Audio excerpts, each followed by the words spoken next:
Aujourd'hui, je vous présente 2 personnes qui sont très chères à mon cœur. Donc, vous savez tous que j'enseigne à l'université et aujourd'hui, j'ai décidé de vous présenter, des étudiants qui pour moi, maintenant ils sont plus étudiants, donc je peux dire qu'ils sont des collègues. C'est rare que je parle plus de mon parcours universitaire, mais j'ai envie de vous parler de ces 2 personnes extraordinaires que j'ai accompagnées dans leur formation d'enseignant.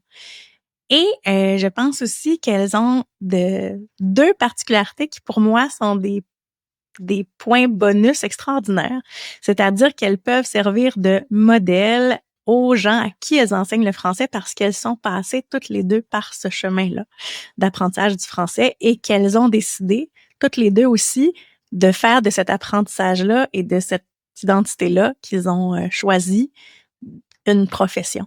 Donc, d'apprendre le français, d'enseigner en francisation aux nouveaux arrivants et d'utiliser aussi la culture québécoise comme matériel pédagogique.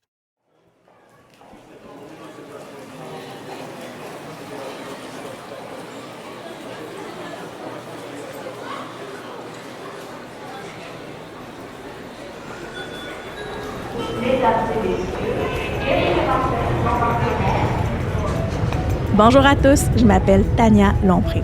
L'éducation, l'immigration, la langue française, ça vous intéresse? Vous êtes au bon endroit parce que moi aussi. Ensemble, on va explorer plusieurs enjeux reliés de près ou de loin à la francisation, à l'immigration, à l'enseignement et à l'apprentissage. On va aussi aborder les politiques publiques et l'actualité reliées à ces thématiques. De mon côté, je suis une fille super animée par l'idéal de faire du Québec un endroit où tous peuvent s'épanouir en français, avec ou sans accent. J'ai la tête qui foisonne d'idées, d'opinions et de solutions. On ne sera peut-être pas toujours d'accord, hein? Mais n'est-ce pas une des facettes de la diversité qui fait que c'est vraiment beau chez nous? Alors, bienvenue à tous sur le balado avec ou sans accent.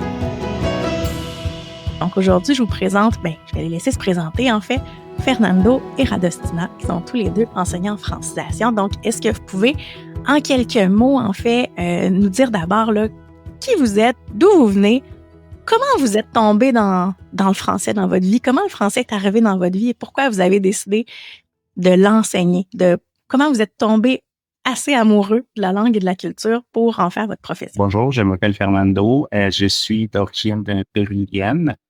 J'ai toujours eu un goût particulier par pour les langues. Puis quand j'étais petit, adolescent, ma sœur habitait à Montréal, donc j'ai décidé de venir la visiter. Puis et lorsque je suis arrivé, je suis tombé amoureux de la culture des gens, de la générosité des gens, de l'ouverture d'esprit. Donc, ça a été une bonne appui pour que je puisse me décider à rester ici.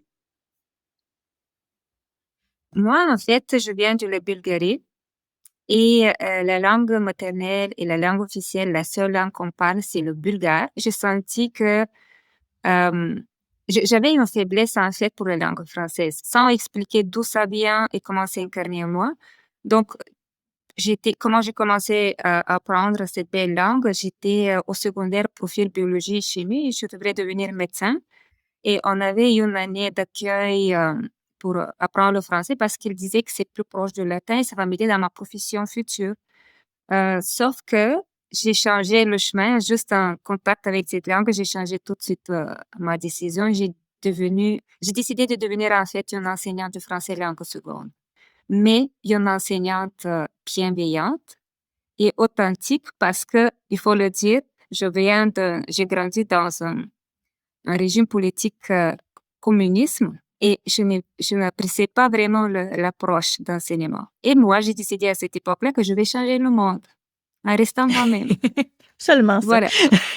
Juste ça, en m'inscrivant à l'université et je faisais toujours du rattrapage parce que j'étais forte à l'écrit mais pas à l'oral. Et ensuite, j'ai dû partir en France pour améliorer ma production orale, etc. Mais c'était le moment décisif pour moi de choisir la profession. C'est beau, tu sais, puis vous avez tous les 2, en fait, vous êtes nés dans des pays où le français n'a pas de statut. Hein, tu sais, le français est ni langue seconde, ni langue officielle, ni même langue tierce, ni en Bulgarie, ni au Pérou. Et pourtant, vous avez même fait le choix de vous dire, j'ai appris plus tard dans ma vie, parce que vous n'avez pas appris ni l'un ni l'autre à l'âge d'un enfant, en fait. Puis souvent, tu sais, on entend beaucoup le mythe, les enfants, ils apprennent rapidement, ça va bien, mais les adultes, ça, c'est plus difficile. Tu sais. Puis pourtant, Fernando, tu peux en témoigner, toi, tu as appris vraiment le français à l'âge adulte. Oui, je l'ai appris à l'âge adulte, puis ça a été par attirance en voyageant que je me suis rendu compte que je devais absolument parler le français au Québec parce que c'est en sortant de Montréal que j'ai pu parler avec des gens locaux, puis je me rendais compte que l'anglais, ce n'était pas assez pour pouvoir communiquer. Donc, j'ai pris le choix d'apprendre le français si je voulais vraiment m'intégrer dans la société. C'est ça qui a vraiment été un déclencheur. Je trouve extraordinaire que tu aies eu la chance d'être dans la communauté et écouter la langue, tandis que moi, en Bulgarie, c'était comme tellement pas possible. Et même la façon dont on enseignait en Bulgarie, ça passait beaucoup par les cahiers, beaucoup à l'écrit, pratiquement pas de cours à l'oral. Donc, honnêtement, je suis vraiment ouverte avec vous pour dire qu'après 4 ans bac en lettres françaises et enseignement du français langue seconde, c'est ça le titre du baccalauréat, je me sentais pas à l'aise à communiquer. Il me manquait Mhm. quelque chose. Et j'ai dû trouver des moyens pour quitter mon pays, justement pour développer ce côté oral qui est extrêmement important. Puis encore là, c'était pas facile de sortir parce que j'avais besoin d'un visa. Donc, toute une série de péripéties, puis ça a demandé beaucoup de persévérance, motivation, mais quand on sait ce qu'on veut, on s'en va, tout est possible. Tout C'est est ce qu'on possible. essaie en fait de dire au quotidien à nos élèves.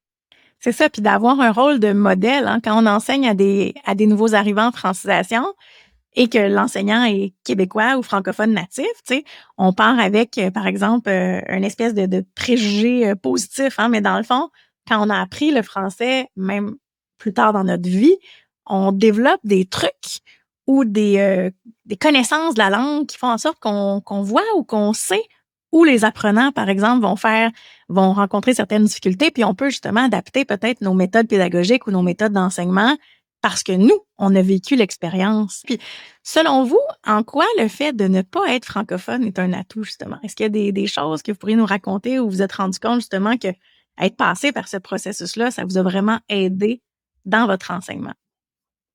Mais moi, je peux dire définitivement, je sais pas Fernando, mais on a déjà une différente posture d'empathie et de compréhension à l'avance.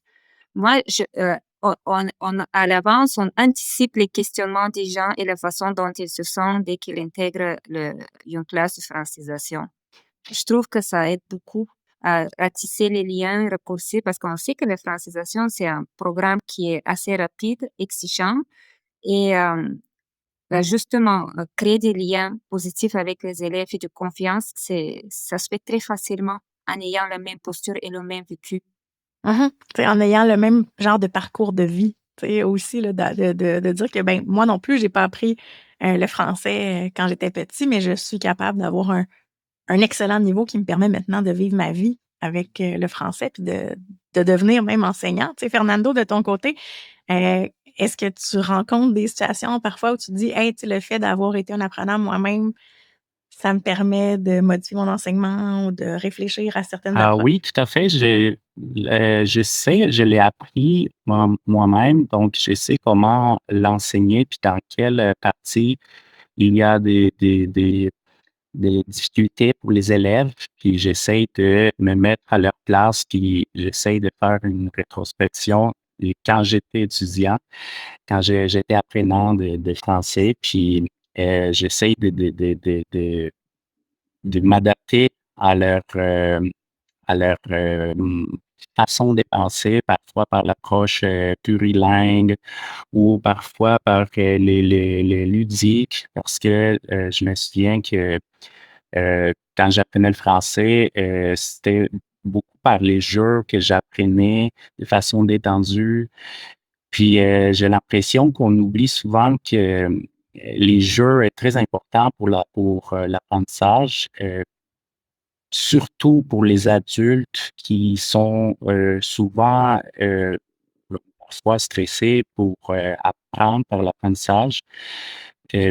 Donc, oui, je pense que le fait de l'avoir, de comprendre comment les élèves, les apprenants pensent, ça m'aide beaucoup à, à pouvoir mieux viser. Anticiper, en fait, leurs besoins parce que tu les as rencontrés, ces besoins-là, Oui, toi-même, en fait. exactement. Et exactement, moi, je suis en amour avec la façon dont on enseigne la langue au Québec parce que je trouve qu'on a beaucoup de liberté, l'espace d'improvisation, de créativité, il n'y a pas bonne et mauvaise chose. Ça demande beaucoup de souplesse, d'adaptation. Il faut être à l'écoute, besoin de nos élèves, voir selon leur projet personnel. Tout ça nous outille beaucoup. Et puis, si on reste vigilante et à l'écoute aux besoins de nos élèves, on peut les accompagner vraiment. Moi, comme dit Fernando, les jeux, c'est comme créer presque une situation authentique où ils peuvent s'exprimer euh, de façon spontanée. Mhm. C'est pas apprendre par cœur et réciter. Donc, notre tâche, c'est de les mettre de plus en plus dans des situations qui sont proches à la réalité. Parce que, comme je dis à mes élèves, et vous êtes d'accord avec moi que on n'apprend pas juste passer un examen. C'est juste pour Aha. la vraie vie et il faut qu'ils soient autonomes et qu'ils se débrouillent. Donc, voilà, c'est, c'est important. Ouais, c'est vraiment très important. Puis justement, quand on parle de situation authentique, c'est quoi votre rapport à la culture québécoise? Parce que, tu sais, là, je sais que vous êtes ni un ni l'autre, ni au Québec. Comment vous réussissez, en fait, à utiliser cette culture-là que vous avez apprise comme moteur d'apprentissage du français ou d'enseignement du français? Mais déjà, moi, j'ai un réseautage québécois. J'ai beaucoup d'amis, c'est vu comme ça. Puis, je me fais souvent inviter aux différents spectacles, aux soirées. Et moi-même, par exemple, je suis les actualités et je veux rester dans le présent. Et j'essaie d'adapter le thème que j'ai à enseigner selon l'actualité en ce moment, ce qui se passe dans la vie réelle, parce qu'il ne faut pas oublier que ce sont des adultes et Mhm. il faut les garder attentionnés parce qu'ils sont en mode d'adaptation de façon générale. Et pour qu'ils restent engagés, il faut qu'on ait une approche et une attitude. OK, c'est important de rester ici parce que il y a de valeur à mes yeux. Donc, j'essaie d'utiliser l'actualité de tous les jours pour le transformer et vulgariser pour le niveau de mes élèves. Pour l'enseignement de la culture, je mets toujours l'accent sur les, euh, les choses authentiques comme la gastronomie, les jeux, aussi les non-verbales. Je dis souvent à mes élèves que les non-verbales, c'est très important parce que c'est là où tu te rends compte ce que les gens pensent vraiment. Puis, puis c'est très différent d'une culture à l'autre. Euh, ça peut varier. Et puis, parfois, les élèves, ils prennent les mots des gens tels quels, mais ils voient pas plus loin les expressions non verbales des gens. Et que j'ai mis beaucoup l'accent là-dessus avec mes élèves parce que je trouve vraiment intéressant. Ça fait partie de l'intégration aussi, comprendre le non-verbal, les expressions corporelles des gens. Puis la gastronomie aussi, c'est important parce que ça te transporte vers le voyage. Euh, ça fait des thèmes, des sujets de conversation avec les gens. Ça crée des liens. Puis est-ce qu'il y a des éléments de cette culture-là que vous-même, tu sais, qui ont été drôles dans votre apprentissage de la culture? Tu sais, est-ce qu'il y a des choses qui vous ont surpris dans la culture québécoise que, justement, vous dites, hey, tu sais, moi, ayant vécu ce choc culturel-là, je vais en parler à mes étudiants? Moi, justement, le respect des gens, attendre leur tour pour prendre l'autobus, j'étais surprise de façon positive de voir qu'il y a des règles et que les gens respectent les règles. Et que, oui, et autre chose OK. quelque chose de très positif, en fait, c'est que les gens respectent l'espace personnel de la personne. Oui, on peut communiquer, mais on veille de ne pas trop entrer dans l'intimité, tandis que certaines cultures, y compris la mienne, on rentre directement et on pose des questions très personnelles. Et ici, j'ai apprécié que j'ai cette liberté, moi, de décider si je peux aller plus loin ou non dans une conversation avec les gens. Et le non-jugement aussi, j'ai adoré le non-jugement. Et au milieu éducatif, j'ai adoré que on voit la place de l'erreur, comme c'est tellement important de commettre des erreurs si on veut Hein? avancer. Ça j'ai... Surtout lorsqu'on enseigne le français, puis que Oui, ben, le médium, tu sais, l'erreur fait en sorte qu'après, on peut réfléchir davantage. Tu sais, puis quelqu'un qui a un bon niveau de langue, tu sais, souvent, il va même être capable de s'auto-corriger, tu sais, mais faut pas justement taper sur l'erreur pour que l'apprenant perde confiance, en fait, dans l'expression ou dans sa fluidité. Tu sais, il va dire, ah, tu sais, j'ai peur de faire des erreurs, donc je parle pas. Tu sais, alors que c'est mais pas ça. justement ce que je vois, puis oui, c'est l'erreur, elle est là, elle existe, mais ça dépend comment on le présente aux élèves. Mhm. Et ça, moi-même, j'ai appris ça aussi, de l'accepter, de dire que ça fait partie de la progression. Mais j'adore les erreurs aujourd'hui. On s'en sert comme matériel Oui. pédagogique aussi, tu sais. Moi, il y a un choc culturel qui m'a vraiment impacté positivement, c'est la place à l'échange, au partage. Au Pérou, je me souviens que parfois, quand on allait au restaurant, par exemple, mon frère appelait d'avance pour que les plats soient déjà tous faits quand on allait arriver. Puis, j'ai l'impression que c'était plus pour aller au restaurant, c'était aller manger. Mais ici, le repas, c'est un moment d'échange, des communications, des dialogues, puis ça m'a vraiment fait du bien de vivre ça parce que je pense que ça crée des bons liens entre les gens, ça donne place à l'ouverture, au dialogue, à la croissance des idées. Puis c'est vraiment intéressant ces Mhm. côtés-là, ces chocs-là positifs, bien sûr.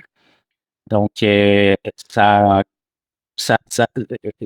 je trouve que pour l'intégration, créer des liens avec les gens, c'est le plus important après la langue. Donc c'est un choc qui m'a vraiment aidé positivement. Puis, est-ce que ces expériences-là vous permettent d'enseigner certaines choses différemment? Oui, moi, je dirais l'erreur, oui, oui, certainement. Commettre des erreurs, moi, je n'ai pas de problème, entre guillemets, de me ridiculiser en public, justement en parlant d'accent. C'est une des questions que j'ai, la première question que les élèves me parlent, comment on va changer l'accent? Et je prends du temps à expliquer qu'on n'a pas besoin de changer l'accent. Ça fait partie de ta culture, de tes racines. Il faut, l'objectif en francisation, c'est que quand vous parlez, que les gens comprennent ce que vous dites et vous comprenez ce que les gens disent. C'est ça.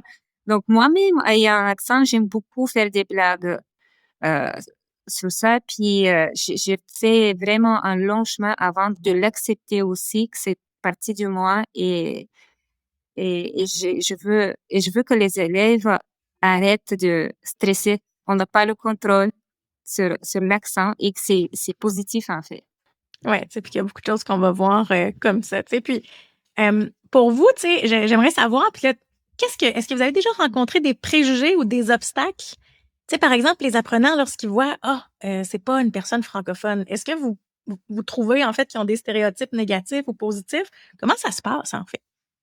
Oui, ça, des fois, oui. Cette session, j'ai reçu parce qu'au début, je suis très ouverte. Je leur dis, posez-moi toutes sortes de questions. Comme ça, je leur laisse l'espace s'exprimer, de me poser les questions dont ils sont intéressés. Puis c'est moi qui ai ouvert cette porte. Et une des questions que j'ai reçues, c'est est-ce que vous êtes qualifié? Et OK. oui, et je dis oui, je suis qualifiée.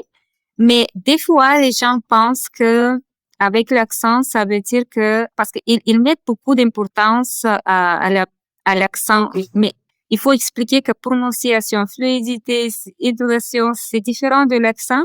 Mais oui, oui. Et puis, c'est pas seulement par les élèves, mais en même temps, c'est rare qu'on voit ça de façon négative. Plutôt ils sont curieux, plutôt savoir combien de temps ça vous a pris, à quel moment vous avez senti que vous connaissez la langue. ils sont très curieux de comprendre mon chemin et parce que justement, je leur dis toujours que si je suis ici devant vous aujourd'hui et je suis en train de réaliser mon rêve, vous pouvez le faire aussi. Donc, Mhm. je pense que ça les motive et ça les encourage. Oui, de voir justement que tu as réussi à faire ça. Fernando, toi, est-ce que tu as déjà senti ça? J'ai pas ressenti de préjugés de la part des élèves. Au contraire, quand j'arrive la première journée des classes, des cours, je me présente et je dis que je viens du Pérou, puis je l'utilise plutôt comme une arme pour m'approcher aux élèves. Je commence par leur dire que Mhm. où est le Pérou, qu'il y a aussi une diversité culturelle au Québec, puis que si j'ai été capable d'apprendre le français, eux aussi, puis encore mieux, si on a un professeur qui l'a appris, qui le parle, puis qui est enthousiaste aussi pour l'enseigner. Donc, j'essaie de créer des liens positifs concernant mon parcours. Puis, je sens qu'ils s'ouvrent, les élèves s'ouvrent beaucoup. Oui, c'est ça, que dans le fond, tu sais, le fait que vous ayez des parcours tous les deux qui ressemblent aux leurs, ben finalement, on vient chercher tellement de points positifs, tu sais, et contrairement à, tu sais, ce qu'on entend souvent des fois, ah, tu sais, des enseignants non natifs, ça fonctionne pas, alors que je pense que vous démontrez tous les deux et plein d'autres enseignants non natifs qu'on peut être d'excellents enseignants de langue et culture, même si on ne provient pas ni de la langue ni de la culture qu'on enseigne, en fait. Ça devrait jamais être un préjugé. Ça devrait toujours être vu comme des atouts que vous avez justement dans votre jeu pour Mm. transmettre tout ça. Tout à fait. Puis je vois une différence dans les réactions des différents niveaux. Les niveaux 1, 2, ça c'est des gens qui viennent de leur culture. C'est vraiment le premier choc et contact avec l'éducation au Québec. Et ces gens-là se posent les questions. Puis ils sont toujours en train de comparer avec leur pays et de se poser des questions. Mais plus on avance dans le niveau, on voit une différente posture. Vraiment, c'est différent. Ils ont le temps de s'habituer puis comprendre comment ça fonctionne. Mais j'affronte souvent au niveau 1-2 des gens qui me donnent des suggestions comment enseigner une langue. Puis, ce qu'ils ont vu dans leur pays, ça arrive souvent au niveau 1-2, mais après ça, ça passe facilement. Après 3, 4, 5, on n'a plus le même discours, tout le contraire. Le discours change, les perceptions Oui, changent aussi. exactement. Tu sais. Puis qu'est-ce que vous diriez à d'autres non-francophones qui souhaitent enseigner le français? Moi, je dirais en tout cas, s'ils le veulent vraiment, il faut se lancer. Il faut savoir que l'enseignement, surtout en francisation, moi, je ne me vois pas comme une personne qui transmet des connaissances aux gens. Tout le contraire, j'apprends beaucoup à tous les jours. Je rencontre des gens de différentes cultures. J'apprends beaucoup de leur culture. C'est comme un échange culturel, en fait, francisation. Moi, en échange, je les aide j'aide les élèves à avancer avec leur français, puis eux, ils m'aident dans différents aspects, puis c'est tellement un beau défi, c'est C'est comme une tellement valorisant. co-construction, hein? Tu sais, Oui, on co-construction apprend tout le temps. autant d'eux que eux de nous, tu sais. Puis toi, Fernando, c'est quelque chose que tu dirais à quelqu'un qui n'est pas francophone, qui voudrait devenir enseignant de français langue C'est seconde? une langue très intéressante avec beaucoup de défis, mais en même temps très complexe, mais il faut toujours passer par les côtés culturels si on veut vraiment comprendre pourquoi il existe certaines difficultés. Justement, il faut laisser de côté les accents, parce qu'on vient tous stéréotyper quelque part de notre culture. C'est tellement enraciné en nous qu'on on peut pas éviter, mais il faut plonger dans la nouvelle culture et société et sentir et vivre la société. Il faut vraiment se laisser aller, être ouvert et essayer de comprendre, pas de changer. C'est juste, c'est nouveau, ok, ça fonctionne comme ça, je l'accepte. Moi, ce que j'ai fait personnellement, puis même dans ma vie privée, je cultive les traits culturels les gens que je rencontre partout, les collègues et tout. Puis après ça, je prends les choses que j'aime et je l'implique dans ma vie. Et je peux dire j'ai quelque chose de la Bulgarie, quelque chose du Chili, quelque chose du Québec et je crée ma propre culture. Mhm. Donc je trouve que il faut avoir du courage et de se faire confiance. Oui, on est construction identitaire, en fait. Même si on émigre à l'âge adulte, on demeure en construction identitaire toute notre vie. Hein. On gagne, on se transforme. Tu sais, la société se transforme, notre culture se transforme, notre identité se transforme. Puis je pense que c'est vraiment des beaux modèles pour ça. Puis, est-ce qu'il y a des moments qui ont été marquants dans votre apprentissage du français? Ou des choses qui ont été marquantes, ou des choses qui ont été plus complexes, ou tu sais, est-ce qu'il y a eu vraiment des thématiques ou des sujets où vous vous êtes dit, ah, finalement, là, tu sais, l'accord du participe passé avec avoir, là, j'y arrive pas. Tu sais, est-ce qu'il y a ou au contraire, tu sais, se rendre compte, hey, finalement, tu sais, telle règle ou telle chose, c'est facile. Tu sais, est-ce qu'il y a eu des moments marquants dans l'apprentissage, positif ou négatif, que vous avez fait en français? Puisque j'ai terminé mes études universitaires en Bulgarie avec une note excellente, même si j'ai commencé très difficile, puis après ça, j'ai gagné une bourse, mais je pensais que j'ai quand même un bagage linguistique solide. Je suis partie avec une confiance. Et une fois en France, je me suis rendu compte qu'en fait, je comprends presque rien, que je trouvais très difficile et ça m'a pris, par exemple, plus de 2 semaines d'expliquer à quelqu'un comment que je voulais laver mes vêtements. C'est quelque chose de base, mais avec les mots de dictionnaire, ça ne fonctionnait pas. Là, c'était mon premier choc culturel et c'était le point où je me suis rendu compte que j'ai beaucoup de choses à apprendre et que la langue ne s'apprend pas dans les cahiers au niveau théorie parce que j'ai passé des nuits à étudier et à écrire 60 fois chaque mot, 3 fois chaque texte. Ça ne fonctionne pas comme ça. Il faut se lancer dans la culture, dans la langue et la vivre la langue, la sentir les nuances, l'utilisation, les contextes, les relations. Tout, là, c'était ça le déclencheur où je me suis dit, il y a des choses à travailler.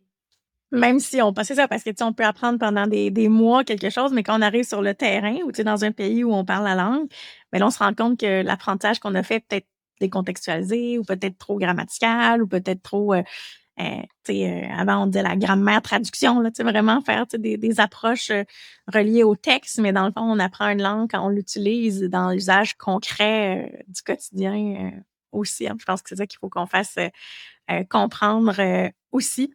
Puis, je voulais savoir, en terminant peut-être, c'est quoi votre mot préféré en français?